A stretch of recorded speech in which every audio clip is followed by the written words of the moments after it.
4.15 선거가 부정이라는 생각을 저는 갖고 있습니다. 여러 가지 증거를 갖고 언론 여러분께 말씀을 드리고 호소도 드렸으나 그게 여러분들의 귀에까지 닿지 않았습니다.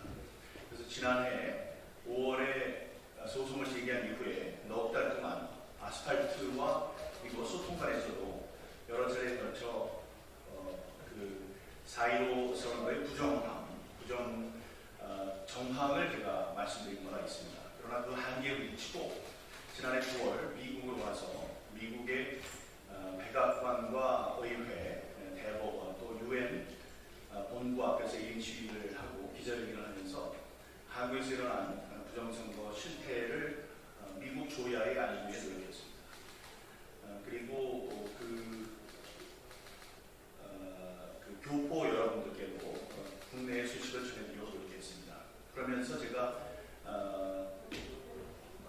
그들에게 외쳤던 것이 너희들도 좀 미국인들도 조심하지 않으면 부정선거에 이제 피해를 당할 수 있다라고 제가 이야기를 했었습니다. 그런데 제가 3개월 동안 미국에 있는 동안 11월 3일 미국 대선이 일어났고 대선이 치러졌고 그 사이에서도 부정선거 열풍이 미국 전역을 휩쌌습니다.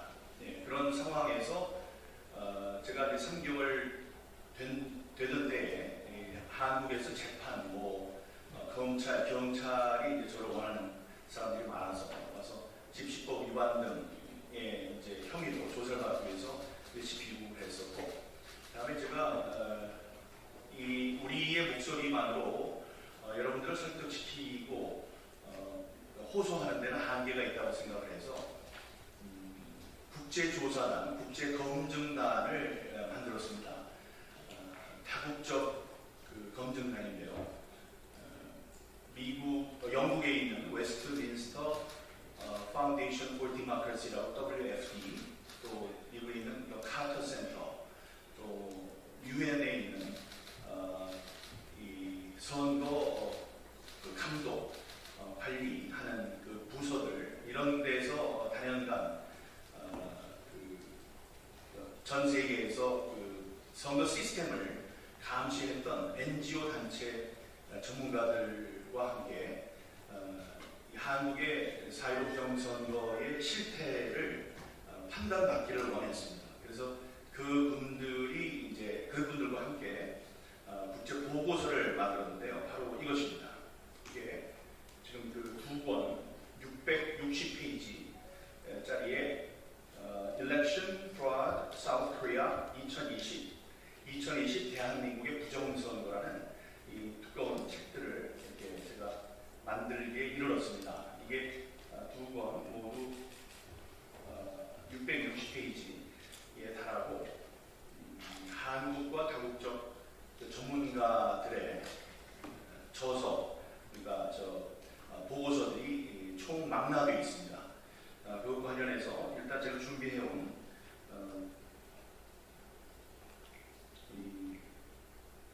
보도 자료를 낭독하겠습니다. 다국적 인사들로 구성된 선거 감시 전문가들이 지난해 국내에서 치러진 4.15 초공선이 국제 규범에 어긋난 비정상적인 선거였다며 같은 유형의 부정선거가 반복되는지를 감시할 국제검증단이 한국에 파견돼 4.7 서울과 부산시장 재보궐선거 과정을 지켜봐야 한다고 한 목소리로 주장했습니다.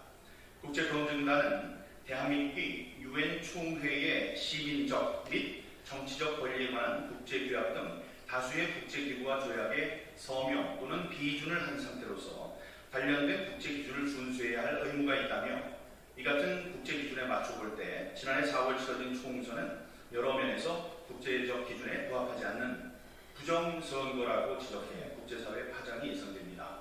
최근 발간된 2020 대한민국 선거부정 국제보고서 Election Fraud South Korea 2020에 수록된 이들 국제검증단의 지적은 대법원이 선거 관련 재판은 6개월 안에 끝내도록 규정된 국내 관련법을 어기며 소송을 제기한 지 1년이 다 되도록 재검표를 지연시키고 있는 와중에 나온 것으로 4.15 총선의 부정과 조작 여부, 그리고 다가오는 재보궐선거와 내년 대선의 부정선거 우려에 대한 국민의 경각심을 고조시킬 것으로 전망됩니다. 미국 안보정책센터 CSP (Center for Security Policy)의 그랜트 뉴셴 선임연구원은 보고서에 기고한 글을 통해 지난 4.15 총선을 둘러싸고 선거관리기구의 편파성과 투표소 운영의 문제점, 투표와 개표, 투표지 이송 등과 관련된 의혹들이 제기돼 민주적 선거 시스템에 대한 한국 국민의 신뢰를 심각하게 해치고 있다고 지적했습니다. 유쌤은 한국 우체국의 배송 기록을 집중 분석한 결과 많은 양의 유령 투표가 있었을 가능성이 제기되고 있다면서 이번 선거에서 사용된 전자투표 기술의 안정성 및 보안성과 관련된 우려도 불거졌다고 기술했습니다. 중앙선거관리위원회 등 관련 기관은 그러나 선거 부정을 밝히는 데 필수적인 증거 보전 절차를 방해함으로써 대중의 신뢰를 확보하는 데 실패했다고 그는 덧붙였습니다. 유심은 특히 지난 4.15 총선 과정을 국제인권법의 관점에서 대법원의 늑장 재판과 정치 상황과 관련된 자유로운 언론 보도의 방해, 부정투표의 증거 훼손을 방치한 중앙선관위 등 무려 15개 항목으로 나눠 조목조목 분석하며 대한민국의 선거 과정이 국제규범을 어겼을 가능성을 제기해 눈길을 끌었습니다. 유심은 2020년 4월 15일 선거 이후 전례 없이 많은 100건 이상의 선거 소송이 제기됐으며 과거의 경우 이런 사건들은 통상 35일 이내에 해결됐지만 현재 대다수의 사건은 법정에까지 가지 못한 상황이며 극소수만이 시작 단계를 밟고 있는 수준이라고 지적했습니다. 마스크 써야 되나요? 여기 안 쓰셨길래?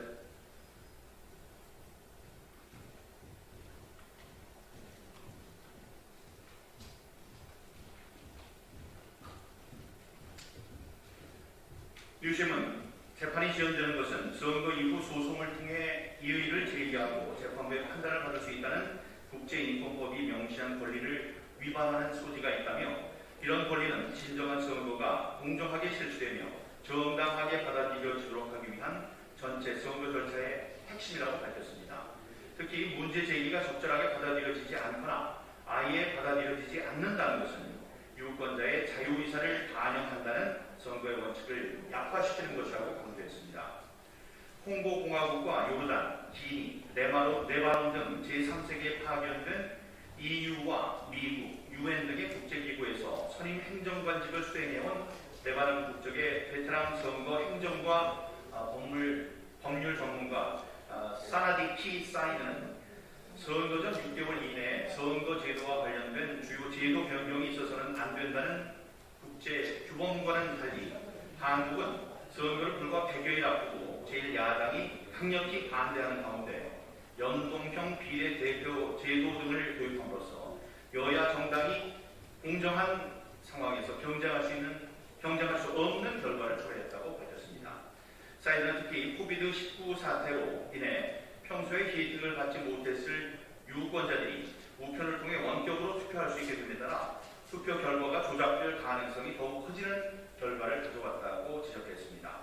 그는 선거와 관련된 국제 규범들은 상례와는 다른 특별한 방식의 투표는 특정 유권자로 엄격히 제한하고 사전에 법적인 고지가 이루어져야 한다고 명시하고 있지만 한국의 경우는 이런 조치가 이행되지 않았다고 덧붙였습니다. 또 전통적으로 야당에 유리한 투표 성향이 있는 일부 외국 거주 유권자들의 투표 기회가 박탈됨으로써 야당에 불리한 결과가 초래됐다고 밝혔습니다. 사이드는 또 한국이 사용하고 있는 전자 개표 시스템과 관련해 선관위의 부인에도 불구하고 전자 개표기가 인터넷에 연결될 수 있어 부정선거의 의혹을 사고 있으나 정당이나 유권자들의 사전, 사후 감시와 검증을 위한 절차가 결여돼 자유롭고 공정한 선거와 관련된 국제 규범들을 위반했다고 밝혔습니다. 그는 특히 개표 당일 정당 참관인이 확인한 전자 개표기와 관련한 비정상적인 상황들은 이번 선거 과정에서 보안과 무결성이 위험에 빠졌다는 것을 보여준다며 이는 민주적 선거와 관련된 많은 국제 기준을 위반하는 것이며 특히 선거 당국은 전자투표 시스템이 정직하고 정확하게 작동한다는 사실을 입증해야 할 책임이 있으나 한국선거기구는 그 책임을 다하지 못했다고 꼬집었습니다.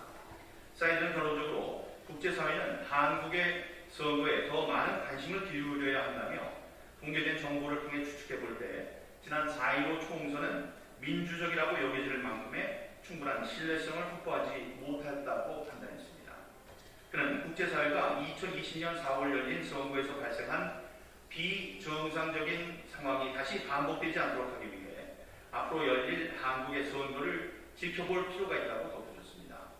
또 한국 선거에서 사용된 기술과 관련된 추가 조사가 이루어져야 한다며 해당 기술에 오작동이 있었다면 한국의 선관위가 선거 관련 기술을 수출하고 있는 전 세계에 파급 효과를 미칠 수 있다고 우려했습니다. 특히 지난 선거에서 제기된 의문들을 조사하지 않고 의문이 해소되지 않는다면 대한민국의 선관위와 A웹의 명성에 의문이 생길 수 있으며 이들의 도움을 받고 치러진 이라크나 콩고의 최근 선거로 문제가 번질 수 있다고 경고했습니다. UNDP, UN 개발 프로그램과 WFD, 웨스트민스터 파운데이션 for Democracy, 민주주의를 위한 웨스트민스터 재단 등의 소속돼 세계 각국의 전자선거 시스템을 분석하고 평가해온 남아프리카 공화국 국적의 저명한 선거 시스템 기술자인 저스틴 네트만은 4.15 총선에 사용된 각종 전자기술과 관련된 사후 검증이 중앙선관위 등 관련 기관에 의해 방해되고 있는 사실을 지적하고 이는 공정한 선거 기회를 유권자들에게 제공하기 위한 국제규범에 어긋난다고 지적했습니다. 그는 대한민국의 선거법이 명백하게 그 사용을 금지하고 있는 인터넷 연결이 가능한 전자개표기와 QR코드가 지난 4.15 총선에 사용돼 불법 시리가 불거져나오고 있다며 특히 하나의 컴퓨터처럼 작동되고 인터넷에 연결되며 QR코드를 인식할 수 있는 전자개표기는 개표 조작이라는 단 하나의 목적을 위해 제작된 기계라는 벤자민 윌커슨 박사의 말을 소개하며 공감을 나타냈습니다. 네트만은 각종 새로운 전자통신기술이 도입돼 치러진 한국의 선거 결과를 국제 전문가들이 검증할 필요가 있다며 새로 사용된 기술이 선거 절차에 어떤 영향을 끼치는지 각종 정보가 어떤 보안 절차를 통해 조작을 피할 수 있는지 등의 문제를 확인해야 한다고 강조했습니다. 그런 특히 국제사회에서 인정받는 선거 감시기구는 한국에서 치러지는 서울, 부산시장, 재보궐선거 등의 선거를 위해 감시단을 단기적으로 파견해 개표가 진행되는 현장에서 직접 이 과정을 감시해야 한다고 제안했습니다. 이렇게 함으로써 전문가들과 감시단에 의해 선거 절차에 대한 포괄적 검토 내용이 기록되고 소개될 수 있으며 선거제도의 미비점은 이 같은 작업을 통해 개선될 수 있다고 말했습니다. 한국인으로서 국제조사단에 합류한 도태우 변호사는 2020년 4.15 총선은 부정 명부 작성과 투표율 부풀리기, 실물 조작과 전산 조작, 사전 조작과 실시간 조작, 사후 보안 조작이 모두 동원된 총체적 부정 선거였다고 주장했습니다. 도 변호사는 중국 공산당의 도움 아래 민주당 민주연구원의 양정철 원장 등이 전략적인 경합 지역을 선정하고 조작이 필요한 투표수를 계산했기 때문에 이근형 부원장이 페이스북 포스팅을 통해 사전 투표 고정값을 적용했다며 투표 전에 이미 180석을 정확하게 표로 제시할 수 있었던 것이라고 지적했습니다. 도 변호사는 민주당의 여론 조작으로 자신들의 선거 조작 결과를 정당화할 예비 작업을 선거 수개월 전부터 본격적으로 시작했다며 그 결과 코로나를 핑계로 사전 투표율을 지난 총선에 비해 무려 14.5%나 끌어올릴 수 있었다고 밝혔습니다. 투표지 이동의 무결성이 확보되지 않은 상황에서 사전 선거는 부정선거의 온상이 됐다고 지적했습니다. 이 모든 일은 중국 공산당의 우호적인 좌익 운동권 출신 네트워크가 대한민국 제도권의 전 분야를 차지한 데 이어 대항 세력의 거점이 되어야 할 제1야당의 사령탑마저 이들과 보조를 맞추는 자들에게 장악된 결과 벌어진 일이라고 도 변호사는 분석했습니다. 국토본이 미국 하와이에 본부를 두고 있는 뉴 인스티튜트와 함께 6개월여의 작업을 거쳐 완성한 2020 대한민국 선거부정 국제 보고서는 영문으로 제작됐고 1, 2권을 합쳐서 모두 660쪽에 방대한 양으로 지난해 4.15 총선 이후 사회 각계각층의 자발적인 노력으로 수집된 부정선거의 증거들이 총망라되어 있습니다. 미국 안보정책연구소의 프레드 플라이츠 소장과 CPEC 댄 스나이더 사무총장, 애니첸 KCPEC 공동의장, 박영아, 최원목, 정교모 공동대표 등이 이 보고서에 서문을 작성했습니다. 이 보고서는 대외적으로, 이건 저의 말입니다. 이 보고서는 대외적으로는 대한민국의 취약한 선거제도를 알려서 경종을 울리는 동시에 국내적으로는 명망 있는 선거감시 국제 전문가들의 4.15 총선에 대한 중립적인 평가를 많은 국민들이 알 수 있도록 하게 하는 효과를 거둘 것으로 기대한다고 밝혔습니다. 기대합니다. 앞으로 500여 쪽 분량의 한국어 보고서가 또다시 출판돼서 모일 예정이고 일본어 번역본도 제작할 예정입니다. 영문 보고서는 미국 워싱턴에 있는 각국 대사관과 선거 관련 NGO 단체 그리고 싱크탱크 등에 배포될 예정이고 수록된 내용을 바탕으로 다국적 저자들이 직접 참석하는 국제 웨비나 개최도 준비하고 있습니다. 또 4.15 부정선거의 실상에 대해 국제 전문가들의 견해를 서면으로 정리해서 이른 시일 안에 대법원에 제출하겠습니다. 국토부는 한글과 영문 또 일본어 보고서의 구입을 원하는 구매자들을 위해 곧 인터넷을 통한 신청 절차 등을 결정해 발표할 예정입니다. 지금 여러분께 제가 미리 이메일로 보내드린 자료에는 여기 외국 저자들 그랜트 뉴션 CSP 선임연구원의 보고서 전체와 요약본 또 그의 양력이 들어있고 마찬가지로 사이드 사나디키, 저스틴 네트만 이런 분들의 보고서 요약본 양력이 실려 있습니다. 도태우 변호사도 마찬가지고요. 그 다음에 서문을 썼던 CSP의 대표 프레드 플라이츠 서문과 양력, 또 댄 스나이더 CPEC 선임연구원의 서문과 양력, CPEC 사무총장의 서문과 양력, 애니첸 KCPEC 공동장의 서문과 양력, 또 저의 서문과 양력 등이 들어있습니다.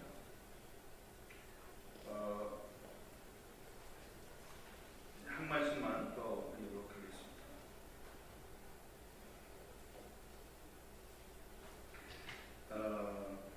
저는 여러분 모르시는 분들도 계시겠지만 기자 출신입니다. 제가 기자로 재직할 때는 나름대로 특종상도 받고 이달의 기자상도 받고 대한민국 방송 대상도 특종으로 해서 2번이나 받았습니다. 저는 기자라는 직업에 대해서 큰 자부심을 갖고 있었습니다. 얼마나 자부심이 크면 자기 직업의 이름에 놈자자를 쓰게 되었습니까? 자기 직업에 놈자자를 쓰는 직업은 하나도 없습니다. 구두를 닦는 분도 미화원, 세신사, 판사, 검사 이렇게 다들 붙이는데 이 내적인 자신감이 우러나기 때문에 그런 바깥에서 꾸미는 직업의 이름에 자자가 들어가는 것을 아무렇게도 여기지 않는 그런 훌륭한 직업이라고 항상 생각했습니다. 저는 또 기자 한 명이 어떤 특정 사실을 알면 전 세계가 알게 된다고 믿었고 지금도 믿고 있습니다. 여러분, 저는 여기서 광인 취급을 당하면서 여러분들의 따돌림을 받았고 미국에 가서 이 부정선거가 비록 대한민국에만 국한된 것이 아니라는 그런 현상을 직접 봤습니다. 민주주의를 유지하는 데 있어서 선거 제도가 얼마나 중요한지를 여러분들은 잘 알고 계실 겁니다. 그 민주주의를 지탱하는 큰 기둥인 선거 제도에 부정이 있을 수 있다는 그 의혹이 0.00001%만 제기돼도 이 민주주의를 사랑하는 또 민주주의를 지키기 위한 의지를 가지는 많은 사람들은 경각심을 갖고 놀라야 합니다. 그를 위해서 제가 미국에 가서 또 CPEC에 가서 연설을 하고 그러면서 나름대로 이제 노력을 하고 있습니다. 여러분들은 어떻게 느끼시는지 궁금합니다. 이 자기 직업에 대해서 자부심을 가지고 또 그 직업에 귀천을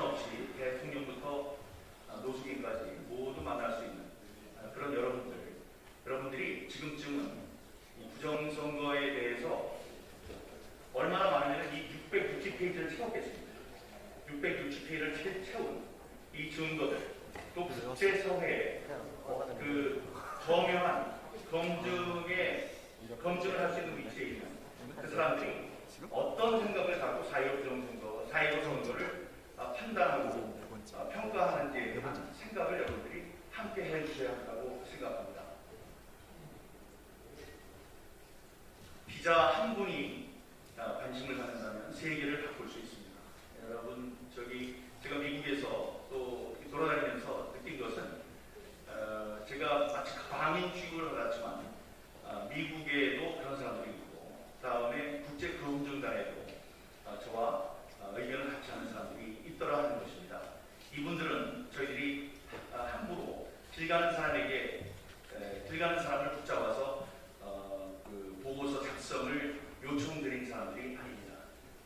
지금 그 국제적으로 명성이 있는 그분들의 의견을 갖는 것입니다. 이 내용에 대해서 여러분들이 관심을 갖고 보도해 주시기를 정말 간절한 마음으로 호소합니다. 기사를 쓰지 않더라도 한번 읽어보시면 여러분들의 머리에는 들어갈 것입니다.